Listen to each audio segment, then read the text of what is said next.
everyone, welcome back to Hi English Channel. I'm Emily, and today we're diving into something every English learner dreams about: how to sound more natural, confident, and yes, more like a native speaker. That's right. I'm Paul, and this topic is so important because we all want to speak English that feels real, not like it came straight from a textbook. Exactly. Think about it. When you meet someone new, you want to sound friendly, relaxed, and easy to talk to. But sometimes learners focus so much on grammar that they forget the emotion and rhythm behind the words. And that rhythm, the tone, those tiny details, that's what makes English sound alive. So today, we'll explore how to make your English flow naturally, just like native speakers do in real life. Before we start, take a moment to think. Why are you learning English? Maybe for work, travel, or connection. Whatever your reason, this lesson will bring you one step closer to your goal. Let's begin with greetings, the very first words we say each day, but often the most misunderstood. Yes, many learners still start with, "Hello, how are you? I'm fine, thank you." It's polite, but not how people really speak. In daily life, people say things like, "Hey, how's it going?" Or "What's up?" Or just "Morning."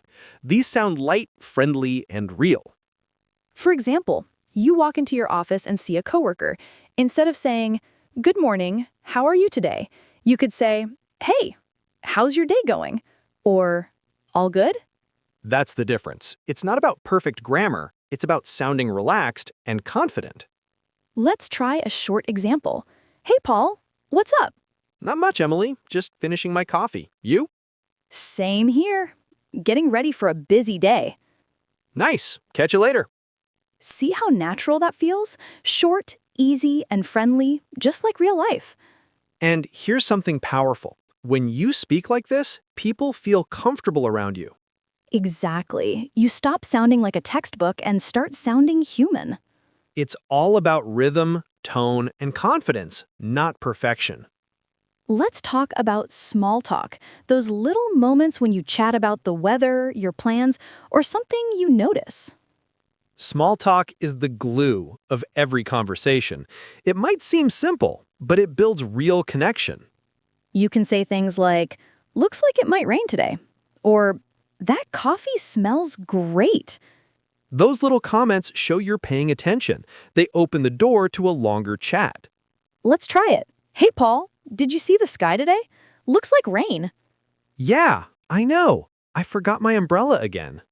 Same here. We never learn, do we? Guess not. That's how people really talk. Short, warm, and honest.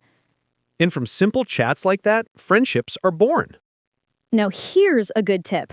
When someone asks, "How are you?" you don't always need to say, "I'm fine." You can say, pretty good, not bad, or even just surviving. It sounds more natural and real. Exactly. Real English isn't perfect, it's emotional. Let's do another example. Hey, Emily, how's your week been? Busy, but good. You? Same here, just counting down to the weekend. Ha, aren't we all? See? That's real conversation. Light, human, and natural. And here's the secret. Native speakers love when learners speak naturally. It shows confidence, not fear. Even if your grammar isn't perfect, the way you connect matters more. Now let's talk about open questions. They help keep a conversation alive. Right. Instead of asking yes or no, ask something open. For example, what did you think about the movie? Instead of, did you like the movie? Exactly. You can also ask, "What do you usually do on weekends?" Or, "How did you get into your job?" Open questions make people talk more, and that's how you sound like a native, by being curious. Let's try one. "Hey, Paul, how was your weekend?" It was nice. I went hiking with friends. "Oh, really? Where did you go?" Just a small mountain near the city. It was beautiful. That's a real-life conversation. Easy, calm, and flowing. And when you listen, don't forget to react. You can say, "That's awesome," or "No way." Let's do one. I saw a shooting star last night. No way! Did you make a wish? Of course I did, but I can't tell you or it won't come true. Classic. See how emotion brings life to the words? Exactly. That's the heart of natural English. Rhythm, emotion, and connection. Before we close, let's review what we learned today. You discovered how to greet casually, start small talk, ask open questions, and respond naturally. And remember, don't try to sound perfect, try to sound real. Every time you speak with confidence, even if it's just a few words, you're growing. So here's your challenge. Use one new phrase today, maybe at work, school, or your favorite cafe. And when you do, notice how people smile. That's the power of natural English. Beautiful. In the next part, we'll explore pronunciation and rhythm, the secret music behind natural English. Can't wait. Remember to subscribe and stay with us. We'll keep guiding you step by step. Thanks for listening. What's one new phrase you'll try today? Tell us in the comments below. Welcome back, everyone. I'm Emily, and this is Miss English Channel. In today's lesson, we're talking about something that can completely change the way you sound: pronunciation and rhythm, the real music of English. That's right. I'm Paul, and this part is one of my favorites, because once you understand the rhythm of English, everything starts to feel smoother, almost like a song. Exactly. Many learners focus only on grammar and vocabulary, but forget that the way you say words, your rhythm, stress, and tone changes everything. When you listen to native speakers, it might sound fast or even confusing, right? But actually, it's not about speed, it's about connection between sounds. Yes, English words love to link arms. They connect together. So instead of sounding like single words, they become one flowing sentence. Let's start with rhythm. Every language has a beat, and English is no different. Some words are strong, others are soft and quick. For example, say this sentence: I want to go to the store. The stressed words are I, want, go, and store. The small words to and the are lighter. So instead of I want to go to the store, it becomes I want to go to the store. Hear the rhythm? It flows like a melody. That's right. It's not about speaking fast. It's about moving smoothly from one sound to the next. Let's practice together. I'll say it slowly, then naturally. First, I am going to eat. Now listen to how it sounds in real life. I'm gonna eat. Exactly. The sounds connect. Going to becomes gonna. And it's not wrong, it's everyday English. Let's try another one. I want to go home. In real conversation, that becomes I want to go home. Perfect. These small sound changes happen all the time in natural speech. Yes, and this is called connected speech. When words join together, some letters disappear and others change. For example, the phrase best of all sounds like best of all. The T disappears because the next sound is soft. Or the sentence, tell him I'll call him later, becomes tell him I'll call him later. The H in him drops out completely. Native speakers don't plan it. It just happens naturally when they talk. Exactly. It's like music. Your tongue and mouth move to the rhythm without thinking. Let's try a little practice. Repeat after us and focus on how the sounds connect. Ready? I'm going to call her. Now faster. I'm gonna call her. Great!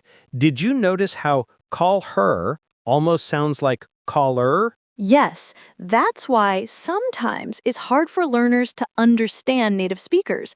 The words blend together. Exactly. They're not really speaking fast, they're just connecting. You don't need to use every shortcut, but listening for them will help you understand English much better. And when you feel ready, try using a few in your own speech. It'll make you sound natural and confident. Now let's talk about intonation, how your voice goes up and down. That's the emotional side of speaking. It shows whether you're asking, answering, or expressing feelings. For example, if you ask a yes or no question like, "Are you coming?" your voice rises at the end. But if you ask an information question like, "Where are you going?" your voice falls at the end. Exactly. And for normal statements, your voice usually falls a little too, like, "I'm going to the store." Practicing this makes your English sound confident, not robotic. Let's try a mini scene using connected speech and intonation. Ready? Sure. Hey, Emily, what you doing this weekend? Not much. Just gonna relax at home. You? I'm thinking of checking out that new cafe. Want to join? Sure. Sounds fun. Let me know what time. Will do. I'll text you later. See? That's exactly how real people talk. Quick, soft, and full of connection. And notice how we said whatcha instead of what are you. That's natural spoken English. Yes. Also, phrases like gonna, wanna, and gotta appear everywhere in real life, in movies, podcasts, even songs. Here's another fun one. Did you eat yet becomes jeet yet. That's right. Jeet yet sounds funny, but it's how people really speak fast. So when you hear something that sounds too quick, try breaking it down. You'll see the hidden words inside. That's such a good trick. Listening carefully to patterns will help you catch meaning faster. Another great exercise is called shadowing. You listen to a native speaker and repeat right after them, copying rhythm and tone. Let's do a mini practice together. Ready? Repeat after us. Give me a second. Give me a second. Did you get my message? Did you get my message? What you want to do tonight? What you want to do tonight? Good. The more you practice this, the easier it gets. And you can even record yourself and listen back. It's a great way to track progress. Don't worry about being perfect. Focus on being clear and confident. Remember, every accent is beautiful. You don't need to hide it. Just make your speech flow. Exactly. Clarity is more important than copying any accent. Before we wrap up this part, let's quickly review what we learned. We practiced rhythm, linking sounds, and connected speech. We also learned how intonation changes meaning. And remember, speak like you're singing softly. Let your English move with emotion. Beautifully said. In the next chapter, we'll talk about fillers, slang, and everyday phrases that make your English sound even more real. Perfect. Stay tuned, keep listening, and let your English grow with you, one natural conversation at a time. See you in the next lesson on Miss English Channel. So now, let's get into one of the most interesting parts of natural English. Fillers, slang, and those real-life phrases that make native speakers sound effortless. Right. When you listen to native speakers, you'll hear small words like like, you know, or well. They don't mean much, but they make the conversation sound relaxed and real. Exactly. They give you time to think and make your speech sound less robotic. For example, instead of saying, "I went to the store, I bought fruit," you might say, "I went to the store and, bought some fruit." And that sounds much more natural, right? It's softer and more human. Of course. You don't want to use fillers in every sentence, but a few here and there make your English flow smoothly. Let's try a short example. Well, I was thinking we could maybe go for a walk later if the weather's nice. Yeah, actually, that sounds good. I mean, the sky looks clear now, right? Exactly. See how that feels casual and friendly? That's how real conversations work. Not perfect, but full of personality. Another group of words that makes you sound natural is slang. Slang is like the flavor of a language. It changes fast, but it keeps your English alive. That's true. And some slang words are so common that you'll hear them everywhere, like cool, awesome, dude, or no way. Or phrases like, I'm broke, which means you don't have any money. Or that's sick, which means something is amazing. Exactly. Let's try a quick role play using slang. Hey, Emily, do you want to hang out this weekend? Yeah, that sounds awesome. What do you have in mind? There's this new concert downtown. It's supposed to be lit. No way, really? That's sick. Who's playing? A band called The Rockets. They're pretty chill. Dude, I'm in, but I'm kind of broke right now. No worries. I'll get the tickets this time. Thanks. I owe you one. No problem. That's what friends are for. See? That's natural English. It's full of emotion, energy, and connection. Not formal, but friendly and real. And remember, slang changes all the time. Don't stress about learning everything. Just focus on what you hear most often. If you're not sure what something means, just ask. Most people are happy to explain. Another part of natural conversation is real-life phrases. These are expressions you don't find in textbooks, but you hear everywhere. Like, you know what I mean? At the end of the day, by the way, long story short, or to be honest, Exactly. They help you sound thoughtful and keep the conversation flowing. let's try some of them in a short dialogue. Paul, do you think learning slang is important? To be honest, I think it's useful, but you don't have to learn everything at once. Yeah, I agree. Actually, I learn new slang all the time. Same here. And by the way, if you ever hear something and don't know what it means, just ask me. Thanks. That's really helpful. Another common phrase is, I could be wrong, but.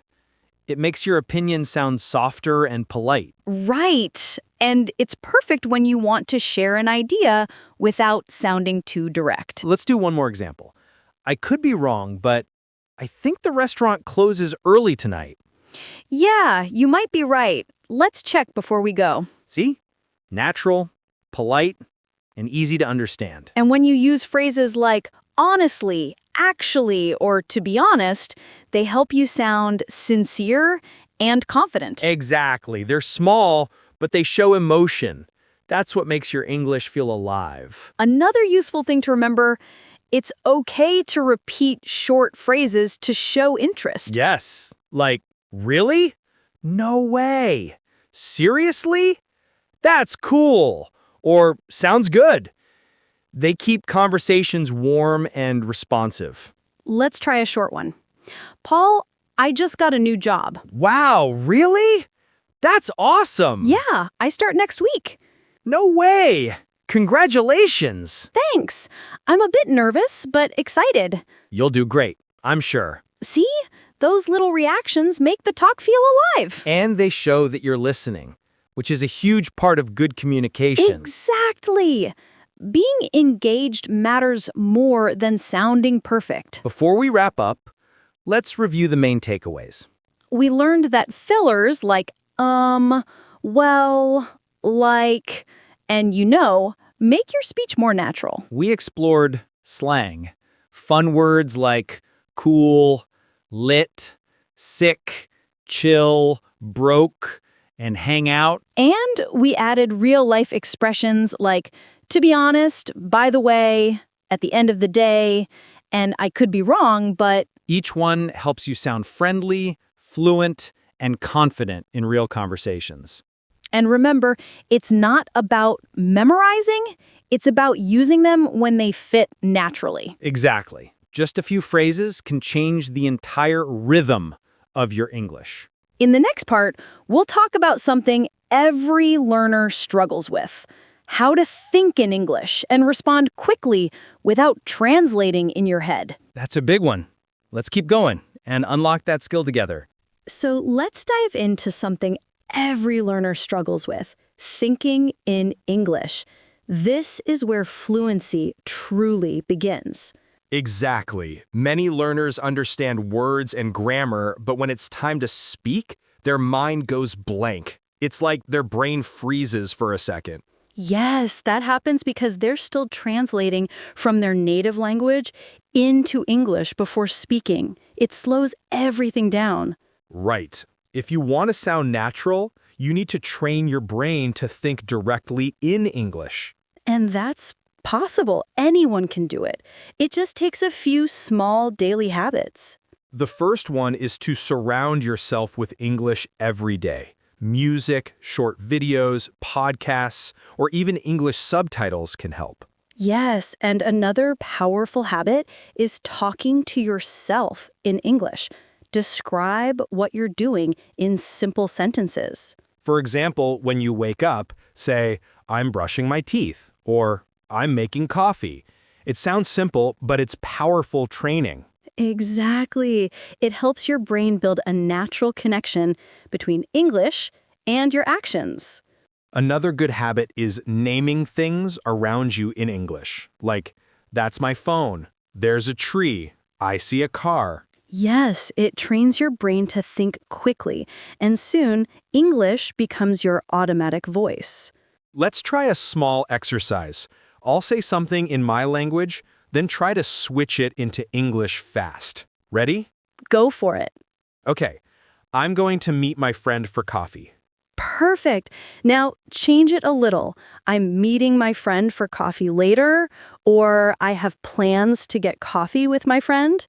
Exactly. When you can say the same idea in different ways, your fluency grows naturally. And if you forget a word, don't stop. Just describe it. For example, if you forget umbrella, you can say the thing you use when it rains.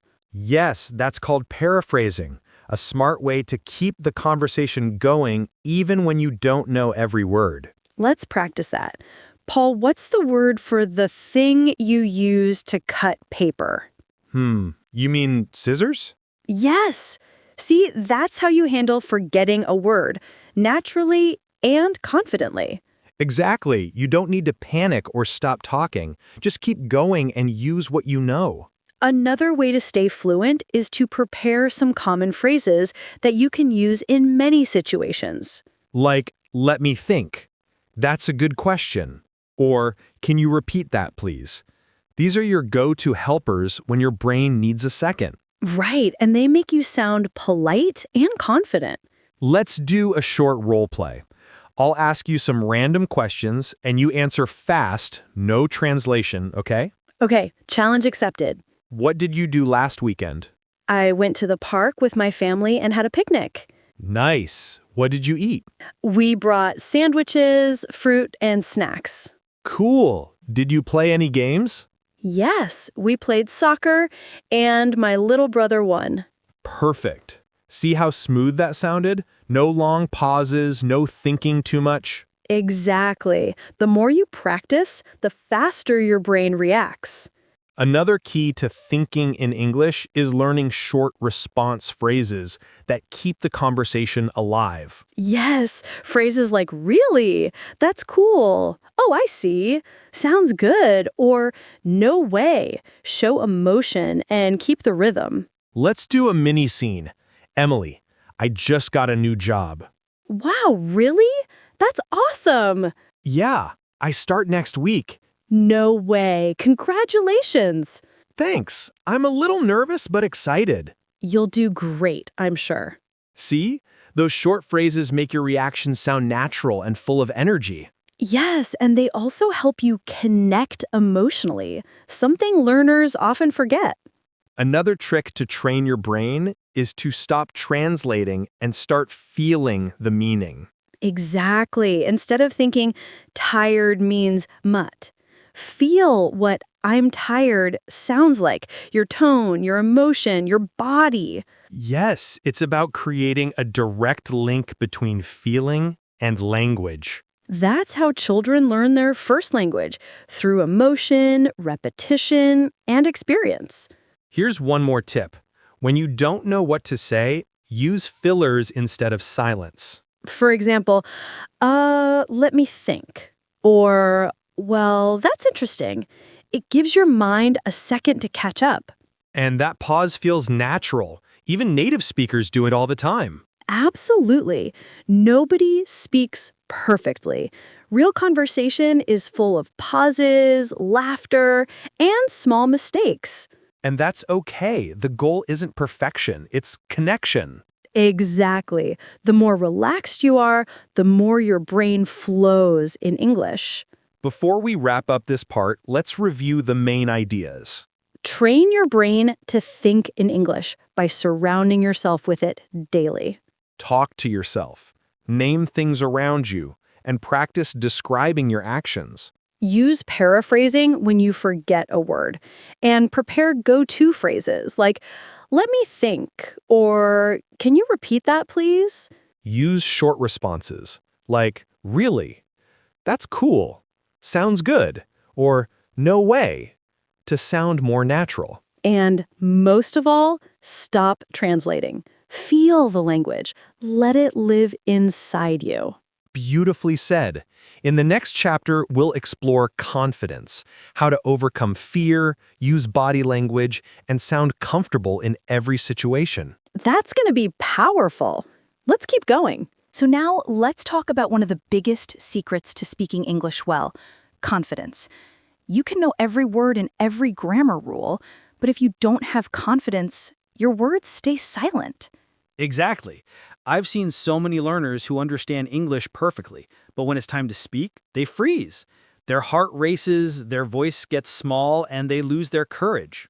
Yes, and I used to be like that too when I learned another language. I was so afraid of making mistakes or sounding funny. Same here. But here's what I learned. Mistakes are not failure. They're proof that you're trying, and trying is how you grow. That's so true. Every fluent speaker you meet has made hundreds of mistakes. The only difference is they didn't stop. Exactly. Confidence doesn't mean being perfect. It means speaking even when you're not perfect. So how can learners build that kind of confidence?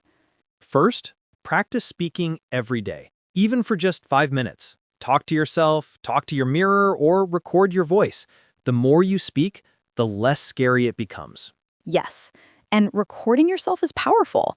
When you listen back, you'll realize you sound better than you thought. Another tip is to celebrate small wins. Every time you start a conversation or use a new phrase, that's success. Exactly. Progress is made of little moments, not big leaps. And if you ever feel nervous, take a deep breath. Smile and just start. Smiling changes your energy and makes people feel comfortable. That brings us to another part of natural communication, body language. Yes, body language speaks before your words do.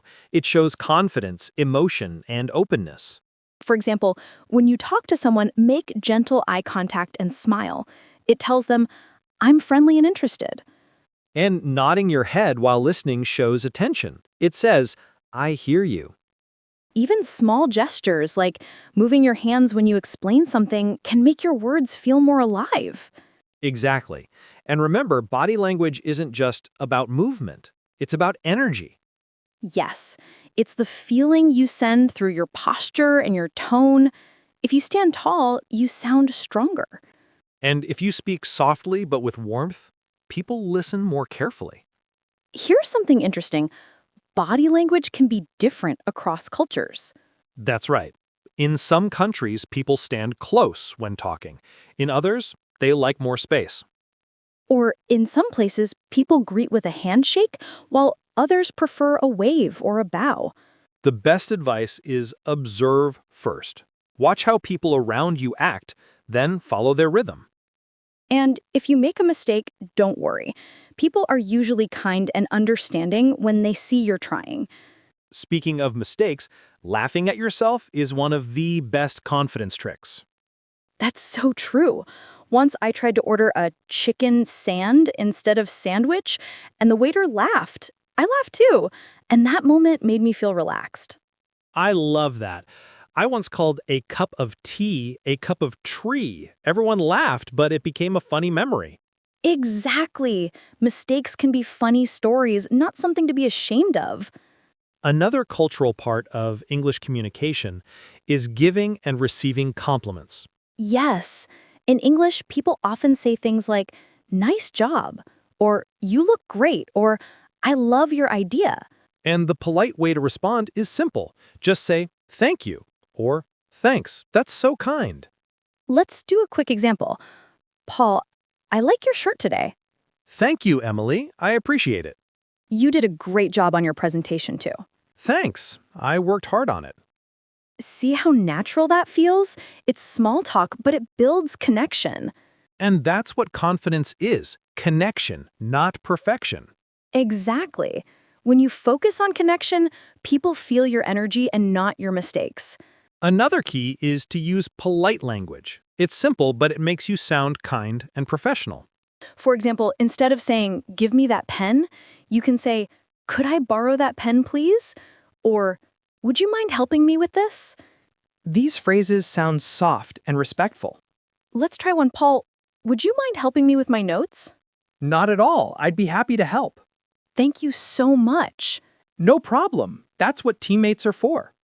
See, politeness makes communication smoother and friendlier. And remember, when someone helps you, always say thank you or I really appreciate it. Gratitude builds trust. Exactly. And when you give kindness, you'll receive it back. That's true in every language. So let's review what we've covered about confidence and communication. We learned that mistakes are part of growth. They don't define you. We discovered that smiling, breathing, and body language all show confidence before you even speak. We practiced giving compliments, using polite phrases, and responding with gratitude. And most importantly, we learned that English is not about being perfect. It's about connecting with people. Yes, speak with heart, not fear. Because when your heart leads, your words follow naturally. Beautifully said. In the next part, we'll bring everything together. How to use all these skills to sound truly natural, confident, and authentic in English. Let's keep going. You're doing amazing. Now that we've learned how to greet, connect, think in English, and speak with confidence, it's time to bring everything together, the real secret to sounding natural and authentic in every situation. Exactly. This is where all the pieces fit. Natural English isn't just about pronunciation or vocabulary, it's about rhythm, emotion, and connection all working together. That's right. You can speak correctly and still sound unnatural if your rhythm or tone doesn't match the feeling of the moment. And on the other hand, you can make small grammar mistakes but still sound fluent if your tone feels real and confident. So how do we sound natural? Let's start with one of the most important ideas, flow.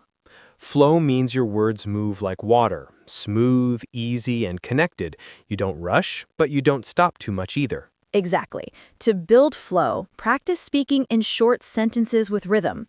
For example, I woke up, made coffee, checked my phone. Then try joining them. I woke up, made coffee, and checked my phone. That's how you start to speak with natural pace. Another way to improve flow is to think in sounds, not words. Listen to how people actually say things, the soft parts, the pauses, the music in their voices. Yes, and you can learn a lot from movies or podcasts. Try to copy how native speakers move between ideas. That's shadowing in real life. Here's a fun mini practice. I'll say something naturally, and you repeat after me with the same rhythm. Ready? I'm ready. I didn't sleep much, but I'm feeling good. I didn't sleep much, but I'm feeling good. Nice. See how that feels? You're not reading, you're feeling the sound. Exactly. That's how you grow from speaking English to living English. Now let's talk about emotion.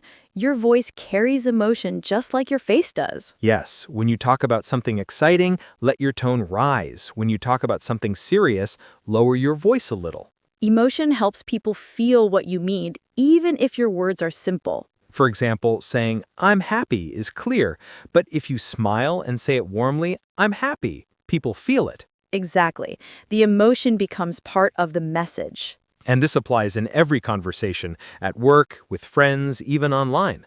Right, because English isn't just a skill, it's an experience. And you make it come alive when you speak from your heart, not just your memory. Let's try a short real-life scene where all these skills come together. You ready? Let's do it. Hey, Paul, long time no see. How's everything going? Hey, Emily. Pretty good, just busy with work. You? Same here, but I've been trying to practice my English more lately. Nice. Watching shows again? Yeah, and I've started speaking to myself in English too. It really helps with confidence. That's awesome. You sound more natural already. Thanks. I'm trying to use more phrases like sounds good or no worries instead of overthinking grammar. That's the spirit. English is about feeling the moment, not remembering every rule. See how that sounded? No script, no fear, just a real conversation. Exactly. That's what we mean when we say sounding natural. Here's another important part. Knowing when to pause. Silence isn't bad. It gives your listener time to breathe and understand. Right. In fact, native speakers pause a lot. It's part of rhythm, like music with beats. For example, when you say, you know, I think you're right, that little pause adds emotion and realism. Yes, and it makes you sound calm and thoughtful, not nervous or robotic. Another great habit is using transitions, small words that guide your listener through your thoughts. Exactly. Words like actually, anyway, so, well, or by the way connect ideas smoothly. Let's show that in action. Well, I wanted to tell you something funny from yesterday. Oh yeah? What happened? So I was buying coffee, and the barista spelled my name completely wrong. Again. No way. What did they write this time? Emily. No I. I couldn't stop laughing. Classic. You should start using that as your coffee name. Maybe I will. Anyway, that's another example of using small transitions naturally. So, well, anyway, Right. They make conversation sound connected and easy. here's a key reminder. Being authentic doesn't mean sounding perfect. It means being real and relaxed. Yes. Your accent, your tone, your little mistakes, they're part of your voice. Don't hide them. Exactly. Your accent tells your story. It shows where you come from and how far you've grown. So don't fight it. Embrace it. People remember emotion, not accent. And that's so true. I've met people with strong accents who sound more beautiful than perfect speakers because they speak with confidence and heart. Yes, because confidence makes every voice shine. Let's wrap this part with one short reflection. What's the goal of speaking English? It's not to sound native, it's to connect, to share who you are with the world. Exactly. Every time you say even one sentence with confidence, you're opening a door to connection. And that's what real English is: connection, emotion, rhythm, and heart. So next time you speak, don't think about sounding perfect, think about sounding alive. That's it. The world doesn't need perfect English, it needs your real voice. In the next and final part, we'll share how to keep improving your English daily, how to make progress every week without feeling stuck. Let's finish strong. You're almost there. So here we are, the final part of our journey. You've learned how to sound natural, confident, and connected in English. But now comes the most important question. How do you keep improving every single day without losing motivation? That's the real secret, right? Because learning English isn't something you finish, it's something you live. And the people who get truly fluent are the ones who make English part of their everyday life. Exactly. You don't need to study for 5 hours a day. What matters is consistency. Even 15 minutes a day can change everything. Think of English like exercise. If you go to the gym once a month, nothing happens. But if you do a little bit every day, your progress becomes unstoppable. So true. Start small. Maybe listen to a short podcast every morning, or talk to yourself while cooking dinner. Or even better, find ways to connect English with things you love. If you enjoy music, learn lyrics. If you like movies, repeat your favorite lines. Exactly. When learning feels fun, it becomes natural. You stop studying English and start living it. Here's a simple daily routine that really works. Listen, repeat, speak, reflect. Listen to something in English, a short clip, a podcast, or a conversation. Repeat what you hear. Copy the tone, rhythm, and pronunciation like a musician learning a song.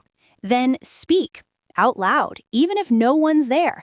And finally, reflect. Ask yourself, what did I learn today? That's it. Small steps, every day. You'll be surprised how fast you grow. And remember, some days you'll feel motivated, other days tired, but that's okay. Growth isn't always visible right away. Yes, And the best thing you can do on those slow days is just show up. Even 5 minutes counts. Exactly. Even listening while walking or washing dishes trains your brain. English becomes part of your rhythm. Another powerful tip is surround yourself with English energy. Follow channels, communities, or friends who share the same goal. Yes, because environment shapes motivation. When you hear English daily, your brain adapts automatically. And don't forget reflection. Once a week, look back and notice what's better. Maybe your pronunciation, maybe your confidence. Every small improvement deserves celebration because progress is built on patience, not pressure. Exactly. When you celebrate your growth, you stay motivated to keep going. And don't compare yourself to others. Everyone's English journey is different. Yes, some people learn quickly, others slowly, but what matters is consistency. The only person you're competing with is yesterday's you. That's beautiful. If you spoke one more word of English today than you did yesterday, you're already improving. Exactly. Success in English is not about perfection, it's about progress. Here's a small reflection exercise for you listening now. Take a deep breath and ask yourself, why am I learning English? Maybe it's to travel, study abroad, or connect with people around the world.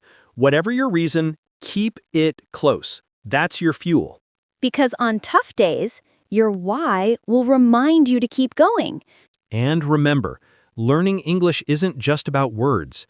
It's about understanding people, sharing ideas, and discovering new parts of yourself. Yes, English becomes a bridge between you and the world.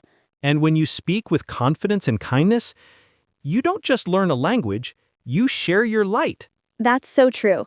The world needs your voice. Your accent, your story, your perspective, they all matter.